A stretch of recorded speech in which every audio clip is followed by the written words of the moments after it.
The technology now is, and digital technologies mainly have an analytical power. Now we go into a predictive power, and we have seen the first examples, and your company very much involved into it. But then the next step could be to go into a prescriptive mode, which means you do not even have to have elections anymore, because you can already predict, and afterwards you can say, why do we need elections? Because we know what the result will be.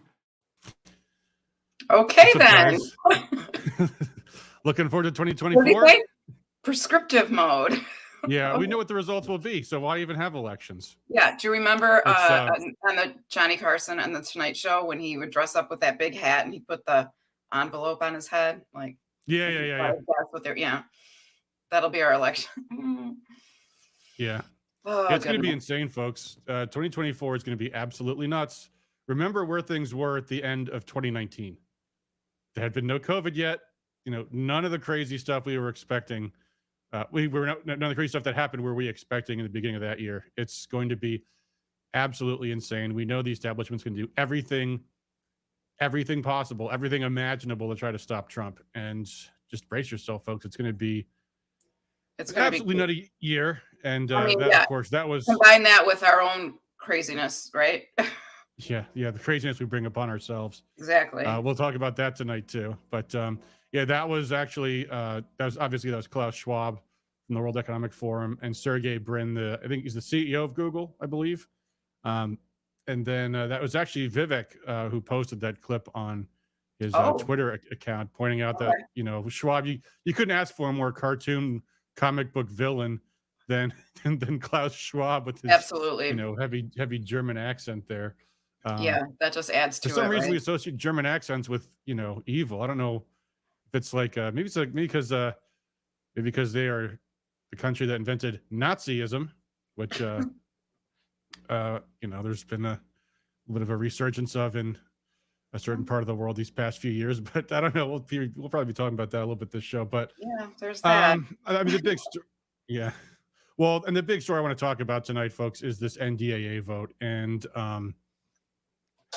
for those of you who endured my email tonight, which was a little bit long, and I have to say, I've been thinking about my tone on both the show and in emails, and a big part of me as I'm hitting that send button, which in the beginning I was kind of nervous about hitting a send button emails out to tens of thousands of people, and I'm just like, send, but I've been thinking, like, boy, I am kind of getting hyperbolic and calling people evil and calling Christina a con artist and calling politicians this, that, and the other thing. But then they never disappoint me with what they do. And today's vote, Thursday's vote, excuse me, in the House and Wednesday's in the Senate on the National Defense Authorization Act really embodies everything that we should despise about our political class, the politicians, the way the bad policy is one whole layer.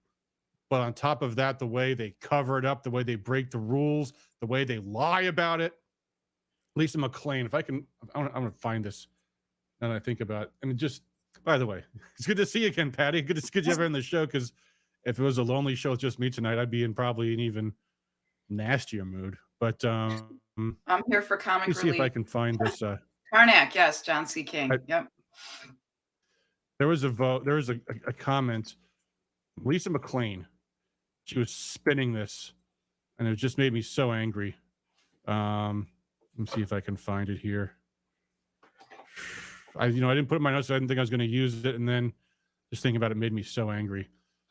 Lisa McClain. Well, anyway, she put out a tweet saying after she voted for the National Defense Authorization Act, "Oh, look at this! We defunded all these woke things."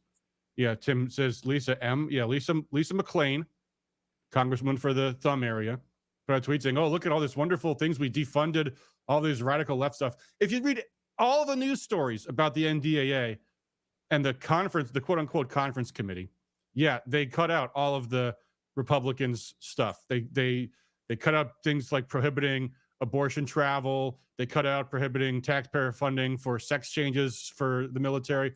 All the stuff that the Republicans were saying, oh, we're going to stop the military from doing this, and this is going to be a red line. All that stuff got thrown into the garbage. And that was, by the way, MAGA Mike, who was essentially the only conferee. There was no conference committee. I mean, there were people named, but didn't have any meetings. The only people that were negotiating on the NDAA were Mike Johnson and Chuck Schumer. So that's the end of the story on Mike Johnson, folks. I know we were all hopeful that he was going to be some kind of new MAGA hero, that he was going to change the way things going in Washington. Remember how we threw out Kevin McCarthy for allowing bills that have multiple topics? Well, guess what happened in the NDAA? Tim says, throw all the Ukraine funding into the trash. Well, that story is not quite over yet either, but let's cross that bridge when we come to it. But the worst thing in the NDAA, and there was many bad things in the NDAA, but the worst thing was the Section 702 renewal, which the media lied about, because the politicians all lied to them and said, oh, it's only a 4-month renewal, which, I mean, first of all, is bad enough. But as Senator Mike Lee and Representative Chip Roy pointed out, actually buried in that language there was not just a 4-month extension of it's Section 702 of the Foreign Intelligence Surveillance Act, FISA. That's this massive, unconstitutional, warrantless spying program that they've been used. There's a whole movie about this, to spy on the Trump administration. Have you ever seen the movie The Plot Against the President? That's what they invoked, the Intelligence Surveillance Act, to spy on Carter Page, to create all this garbage, and all these people in Washington, Jim Jordan and well, he's not in Washington anymore, but Devin Nunes. We're gonna rein in Section 702, which then document after document came out. They've been spying on millions of Americans without warrants over this stuff. The FISA courts a rubber stamp. They had hearing after hearing after hearing in the House Judiciary Committee on this all year long. And gosh, it just couldn't get it done before the end of the year because it was going to expire at the end of this year. They had 4 years they knew it was going to expire at the end of this year. So they threw in this extension. And as Chip Roy pointed out, as Mike Lee pointed out, actually, what it says in the NDAA is that if they don't pass a FISA reform bill, it'll automatically extend for another year into 2025, meaning they can spy on the Trump campaign for the whole rest of next year before anything. The whole thing that they did. See, the thing about Washington you have to understand is the inertia is always for no action. Like, everything in the whole process is to make it hard to pass things. Every committee is a kill zone. Every chamber vote's a kill zone. If you want to stop a bill, you can stop at any one step of the process. Bill's dead.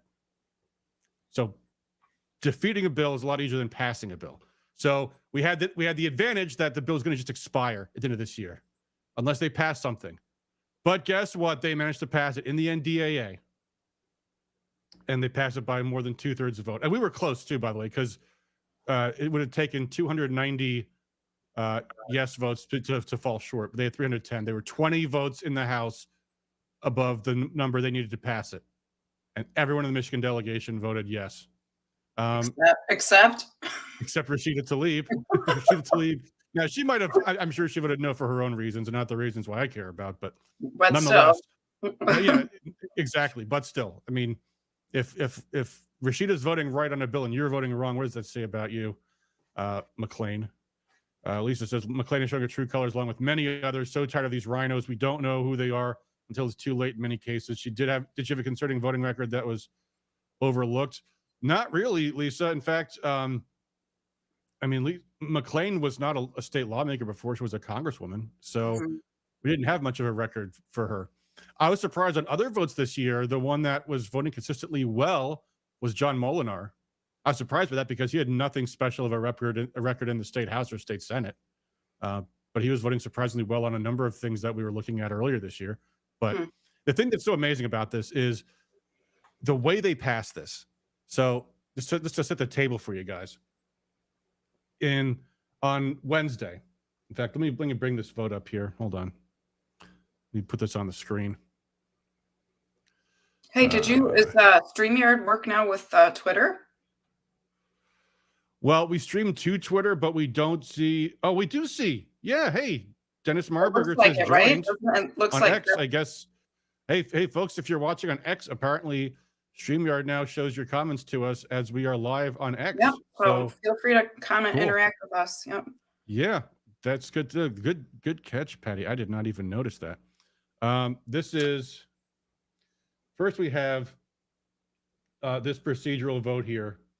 And this was Senator Rand Paul's point of order motion. And the reason why this vote was so important is because Senator Paul objected to the fact that the Section 702 stuff is not military. It's the foreign intelligence. It's intelligence. It's judiciary. It's not military. And furthermore, it was in neither the House version nor the Senate version that they passed. So they were adding new material into the bill. So he raised this point of order, and it takes 2/3 majority to prevail on overcoming a point of order, because the motion is to waive the rule. And so here is the vote on that in the U.S. Senate, 65-35. So they were literally 2 votes short of defeating the NDAA on this procedural motion right here. And you can see who the yeses were. Of course, there's the 2 from Michigan are in the yes column. And then in the no column are all of these. But you have to also remember, folks, all the time in legislatures, you'll get people that will vote no when they know it's going to pass anyway, or vice versa. So, and besides that, the actual, I mean, there was this vote, but that after that, then they had to vote to pass it in the Senate. And you've got to think, well, gee, actually, I didn't mean to close the screen there. Those 35 no votes on the procedural motion, only 13 of them went on to vote no on the bill after it passed, knowing that they had a problem with it breaking the rules to be passed. And so there was that vote in the Senate on Wednesday.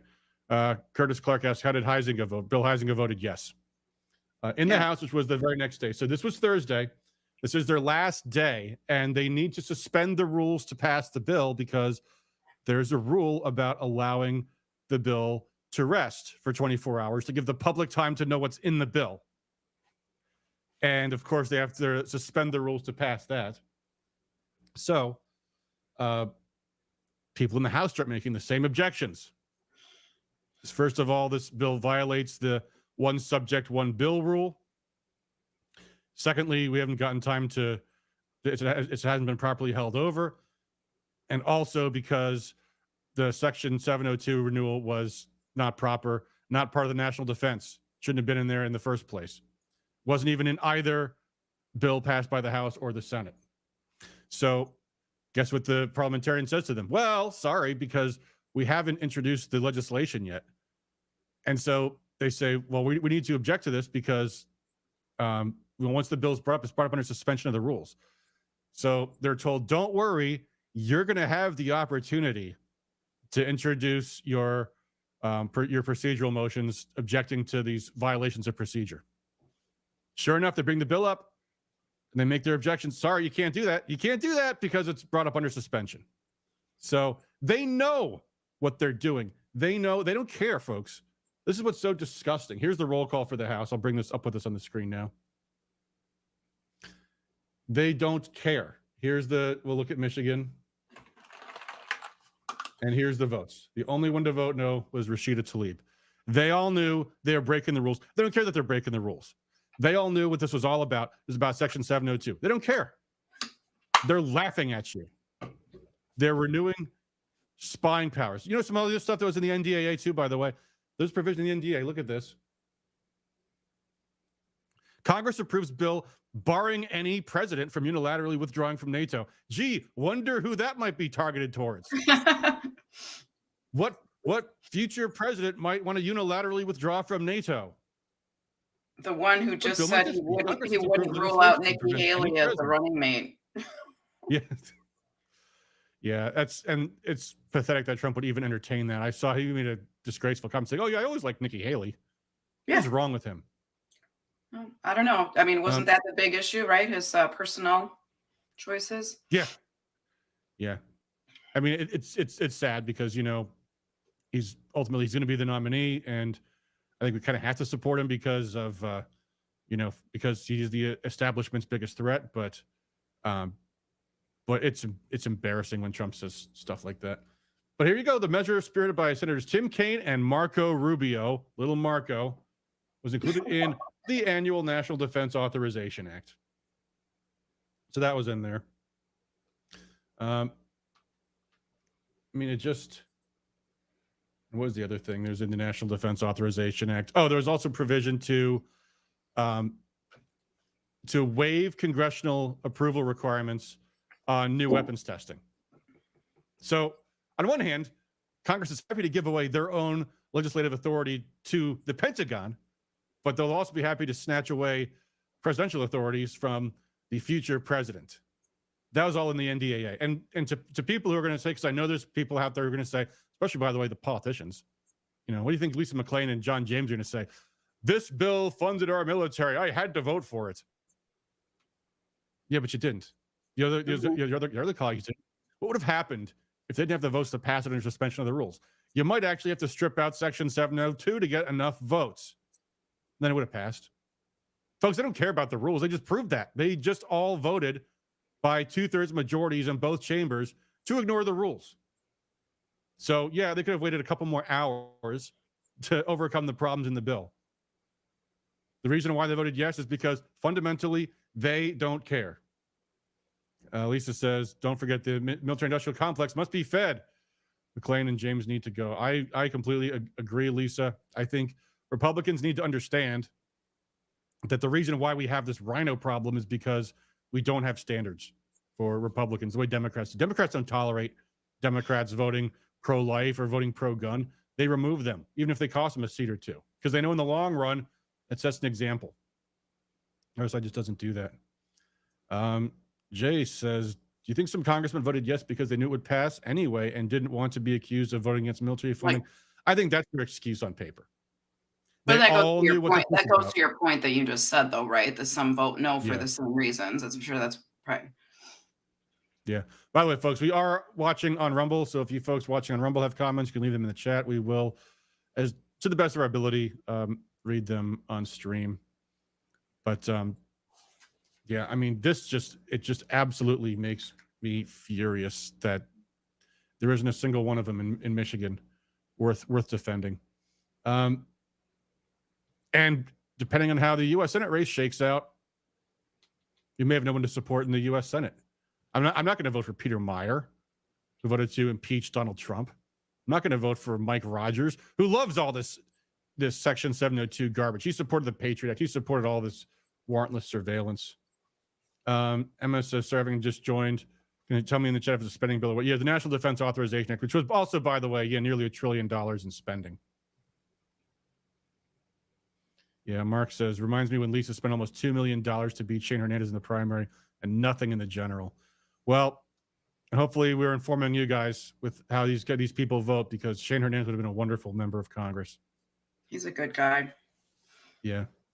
Yeah, he's a good guy. And that reminds me, by the way, when he was picked to be Tudor Dixon's running mate for governor, I was blown away by what a brilliant choice that was from Tudor. I didn't even think of Shane Hernandez until she announced that he was going to be her running mate. And then we had a state convention, and we had this guy who had the audacity to run against Shane Hernandez for lieutenant governor. Who did that? Was besides Ralph Rebant. Oh my God, I forgot Ralph about that. Rebant, who came in last in the race in the actual primary. Against Dr. Steele for national committeeman. That's why I bring him up. He's now running against Dr. Rob Steele for RNC committeeman too. Yeah, Ralph Rebant, the scum who wanted to sabotage Tudor Dixon's campaign. And make no mistake, vetoing her choice for LG is sabotage. Who acted to sabotage Tudor Dixon's campaign for governor, helping to reelect Gretchen Whitmer. Ralph Rebant is now Rob Steele's opponent for Republican National Committeeman.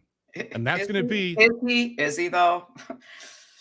Well, you know what? And it's even more important that you need to decide when you go to your January or February 15th county convention, choose your state delegates wisely.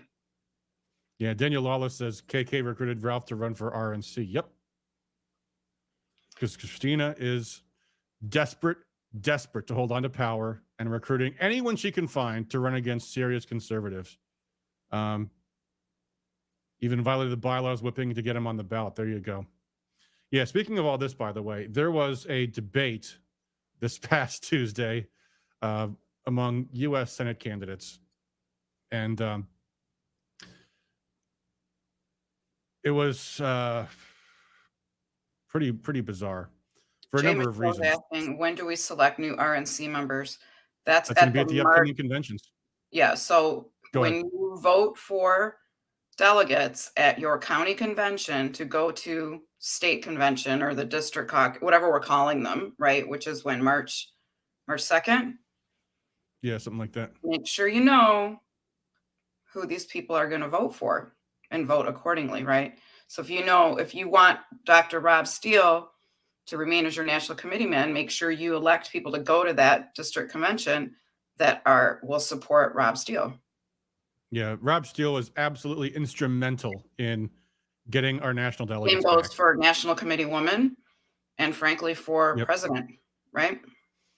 Yeah, I mean, I hate to say it, I think the president's going to be the least of it because we know it's going to be Trump one way or the other. If he doesn't win the Michigan election, Trump's going to be the nominee. I know who you think it's going to be. I know. But the same logic applies, right? If you support Ron DeSantis, then you want to send others who support Ron DeSantis to your state convention, so they'll vote for DeSantis. Yeah, but I think the most important thing we need to make sure is that we send state delegates who are not going to play any of Christina's BS games, because they're going to try to pull something at that state convention to amend the bylaws. Christina has this new wacko program she does every Fridays, and she's talking about having some sort of state party constitution that will be ratified not by the state committee, but by precinct delegates. And in Christina's mindset, that means state delegates. Precinct delegates mean state delegates. There's something they're going to try to pull at that state convention, folks. I need to make absolutely certain that the people that we send to the state convention in March are going to be smart, they're going to be tough, they're not going to be Christina's lackeys. Jay says, in terms of business, RNC election and Republican National Convention delegates. Yep, and actually there's a presidential preference vote at the state convention too. Yeah, but that's March. But February 15th is when you go to your county convention to get elected as a state delegate to go to the state convention on March 2nd or whatever we're calling it. Yeah. Yeah, so February 15th is the county conventions to elect the state delegates. All 85 county parties will have a convention that night at 7 p.m. Yep. Anyway, so there was a debate for U.S. Senate candidates this past Tuesday. I was thinking about live streaming it. I'm glad I did not. It was quite boring. The candidates that we expect to be financially competitive were not there. So there's no Peter Meyer, there was no Mike Rogers, there was no Sandy Penciller. So it was basically debate among the also-rans.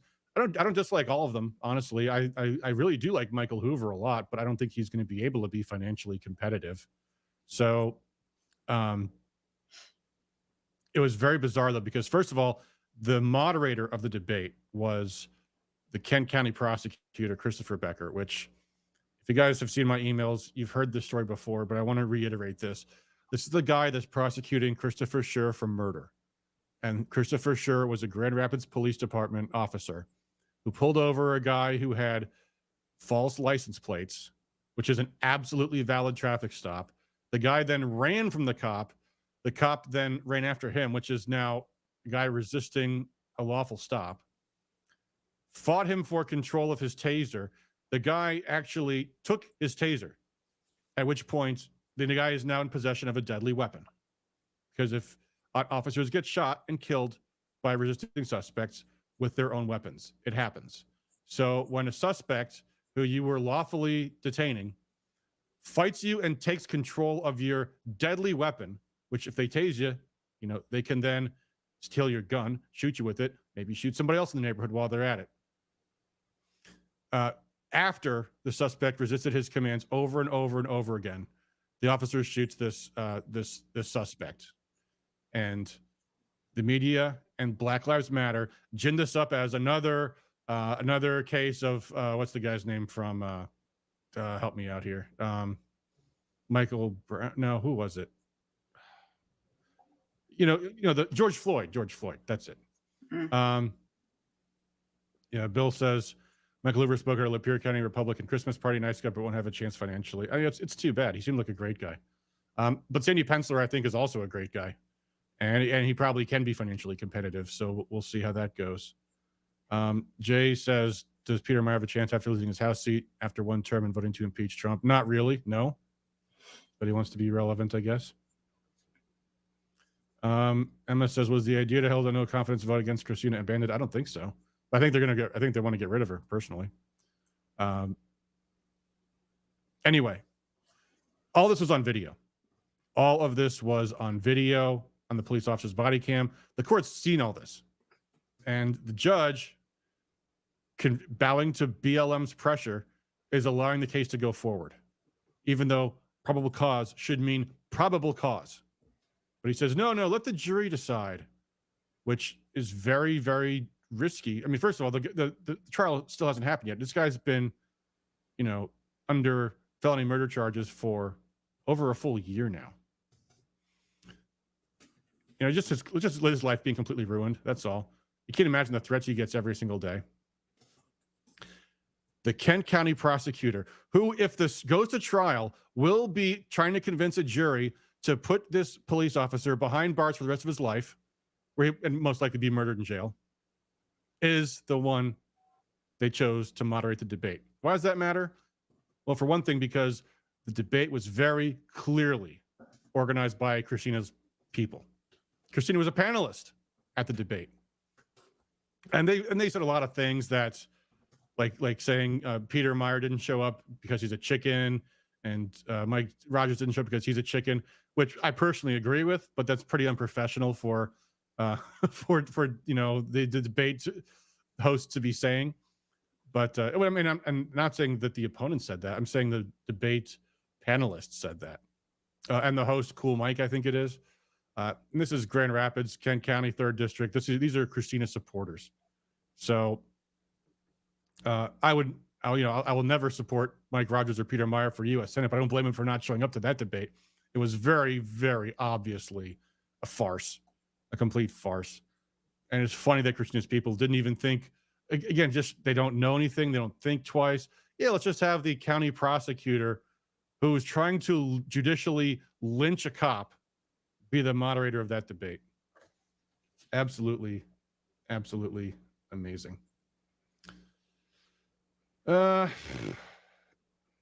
and let me play this clip, by the way. This is from Christina's show. Let's see here. Where is this? Is this the audio? Yeah, it's amazing. Here, let me switch to I guess you can't really see much because it's an audio clip, not video, but just to play this, listen to this for a second. Let me know if you guys can hear this or not. Speaking about lawsuits, can you tell us about the declaratory suit that's going on as well? That's okay.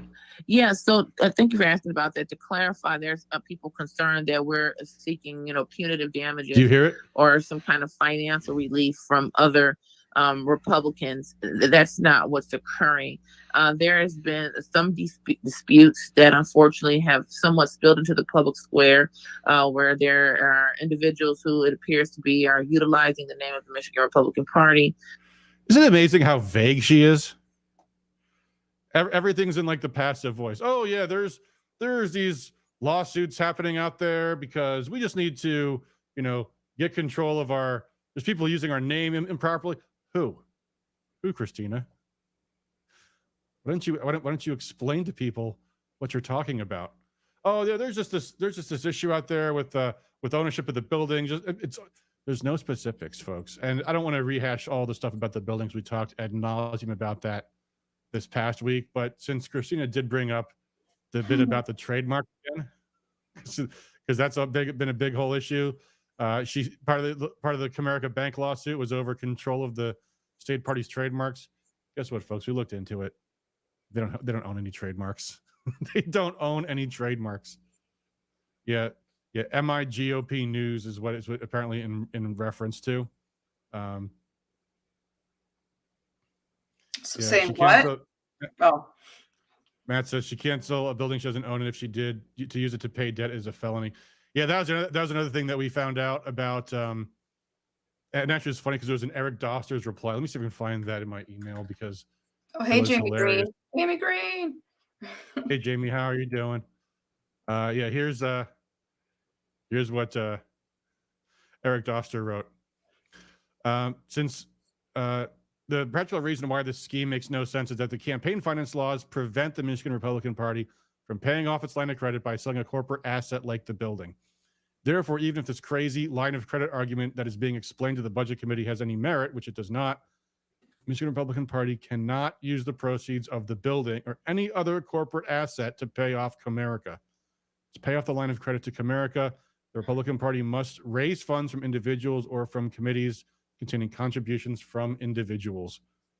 Accordingly, while I would suggest to the Team Karamo sell the party's interest in the Brooklyn Bridge to raise funds to pay off its Comerica line of credit, the campaign finance laws would similarly prevent the Michigan Republican Party from using the proceeds of the Brooklyn Bridge sale to pay off Comerica. So it just doesn't end, folks. It's every single week. It's just crazier and crazier and crazier. Yeah, Tim says it's a soap opera. No, way worse. Yeah, exactly. Did you see they did get the comment about the state committee meeting? Which comment? KK, Sheila Genter Krause. Oh. Sorry, Sheila, if I mispronounced your name. Oh, Christina says the 1227 meeting is invalid. She has a scheduled state committee meeting for the 13th in Houghton. Well, I just checked my email. It's at the Northern Michigan Banquet and Events Center in Houghton Lake, Michigan, which is okay. That's not quite as bad as Houghton. Yeah, it's not Houghton. Yeah, that's still pretty bad. that's by West Branch. It looks like I looked it up because isn't regular Houghton in the UP? Sorry for not. It's like it's in the deep UP. Yeah. Oh yeah, there it is. Okay, yeah. Yeah. No, it says Houghton Lake, Michigan, which is like right here. Yeah, I would just say, state committee members, I would not rely on Christina Karamo for anything that she says is or is not true, because she's kind of developed a bad habit of lying. Oh, hey Sharon. Sharon's watching. Hi, Sharon. How you Sharon doing? just had a birthday. Happy birthday, Sharon. On Rumble, Chris G65 says Christina's Airhead fans really stuck us with a shitty leader. Yes, they did. Hitman 48 says they were saying the Weiser Sekia building was used for drug, gun running, and human trafficking. They are bonkers. I had not heard that before. If that's what they're saying, that's I'm not touching that one. Yeah. Also, Chris G on Rumble says Dr. Sherry is bent on crushing Slotkin. I have a lot of respect for Dr. Sherry O'Donnell. In fact, a buddy of mine asked me about reaching out to her and trying to help her out.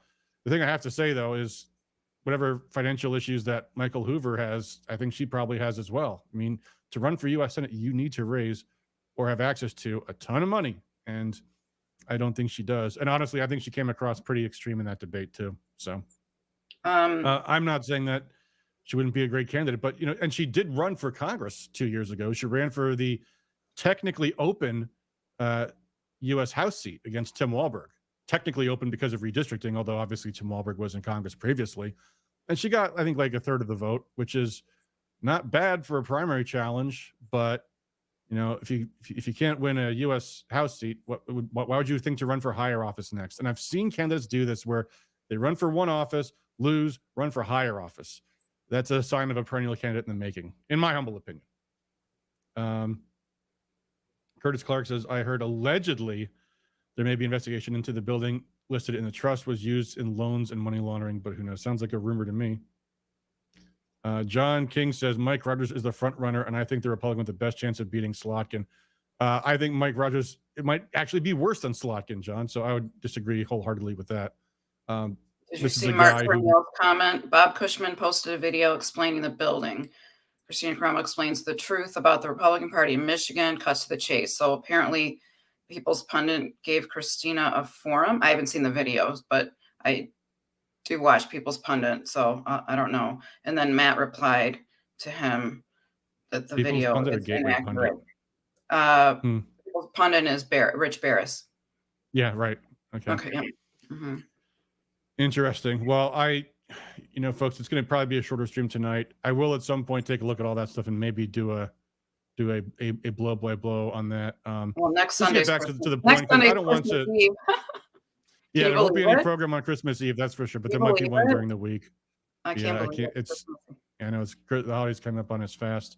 Yeah, I was really believe looking it. forward to this 2-month break from the Michigan legislature, and it's just flown right by. But I do want to return to John King's point because I don't want to brush this off lightly. Mike Rogers was the former chair of the Intelligence Committee in the House. He was a hardcore supporter of the Patriot Act, all the going into Iraq, Afghanistan, all that kind of stuff. He was actually one of the people being talked about to be the FBI director. And Trump said, no way, this guy is not going to be a friend of MAGA. Now, of course, turns out neither was Chris Wray, but the Trump administration's review said we'd rather Chris Wray than Mike Rogers to be the FBI director. So, well, I mean, back to our point about personnel. Back to our point about personnel choices. That doesn't necessarily mean it was the right choice. No, but I find the thing that's so amazing to me is if Mike Rogers is the Republican nominee, then our choice for U.S. Senate will be between FBI and CIA. How sick is that, folks? How sick is that? No thanks. I do not want a former FBI official, former House Peter Intelligence Meyer. chair. I mean, is Peter Meyer better than Mike Rogers then? I find them both intolerable personally. So, but they everyone running, who's got the money? Sandy Penciller. More than those two? But it's a question of it's a question of how much he's willing to put in. But Mike Rogers will be financially competitive because of swamp money, and the NRSC is supporting him, the National Republican Senatorial Committee. Peter Meyer obviously has his family money, but Sandy Penciller, I believe, is a billionaire too. So it's a question of how much money of his he's willing to put in, but he will be financially competitive, no question. So we shall see. And I should say, I once went to a fundraiser for Senator Rand Paul at Sandy Penciller's house. So he is one of the good guys. And I got to have a nice chat with him. And my boss, John Riley, was there as well. It was a good time.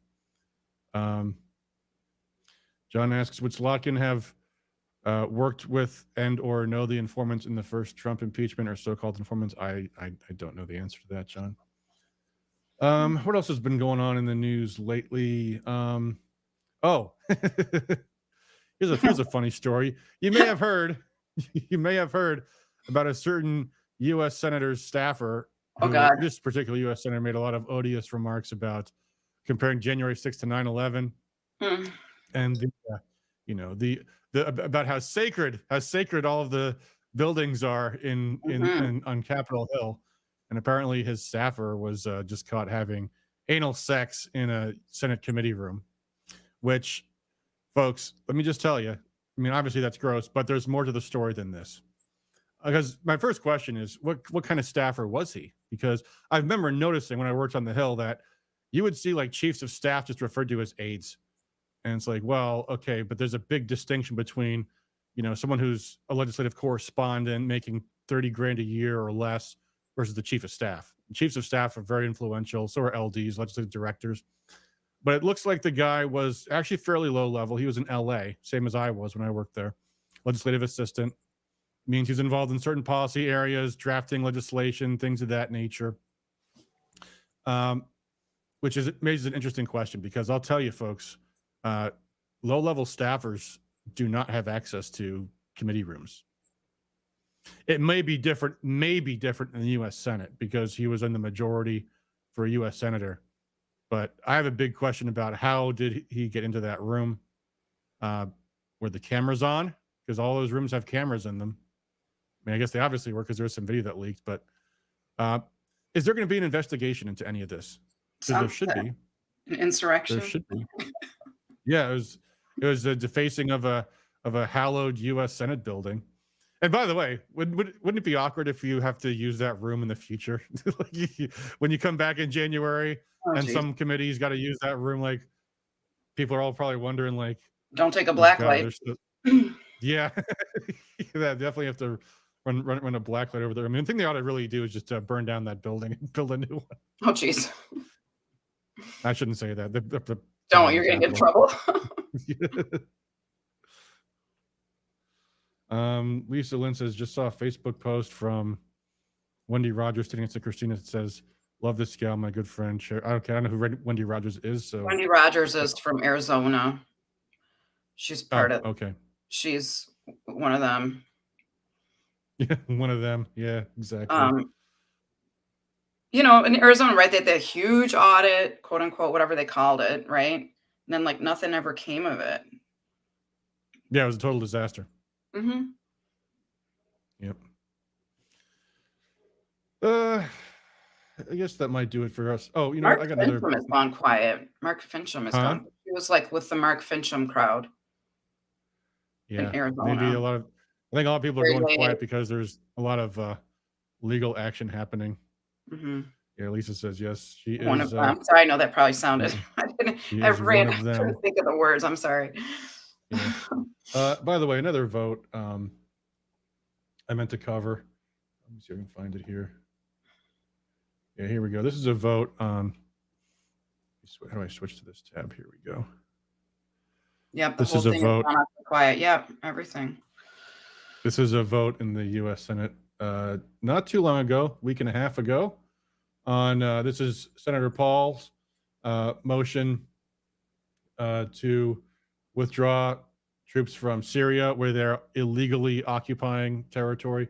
And this kind of, I guess, goes into the National Defense Authorization Act issues, which is that it's looking like war is kind of escalating everywhere in the world right now.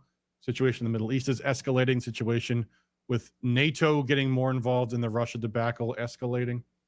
And yeah, here we've got a whole 13 U.S. senators voted yes on this one.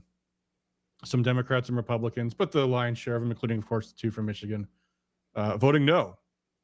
So it's one great, big, happy military-industrial complex, folks, and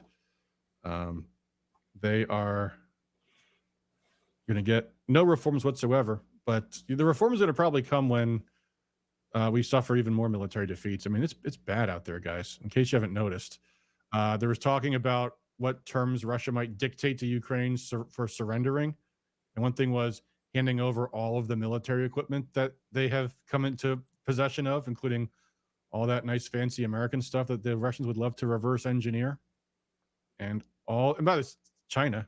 What happens if Taiwan reunifies with China? Guess where all that money we sent to Taiwan goes to China. So you might think it would be a time for reflection in Washington over how the military has, not delivered.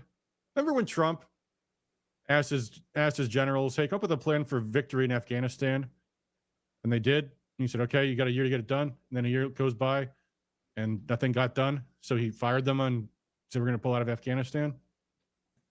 That's the kind of accountability we might actually need. Too bad Trump didn't follow through with that, by the way. But at least he was thinking about doing it. But this is what our lawmakers just passed. All of them in Michigan, except for Rashida. All of them. There's a cat trying to get onto my desk again. They don't care about military defeats. They don't care about money being wasted. They don't care about the corruption in Ukraine or or Zelensky's people just buying more and more yachts as the country falls apart. They don't care. And I hope when they ask for your support in the upcoming election, which they will be saying is the most important election of our lives. Never heard that one before. You guys know where to tell them to stick it.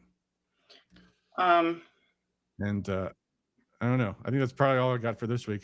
I just want to touch on something. Yes, please. Going on in Northville schools, they are applying for a grant to open up a clinic in Northville schools, and a clinic.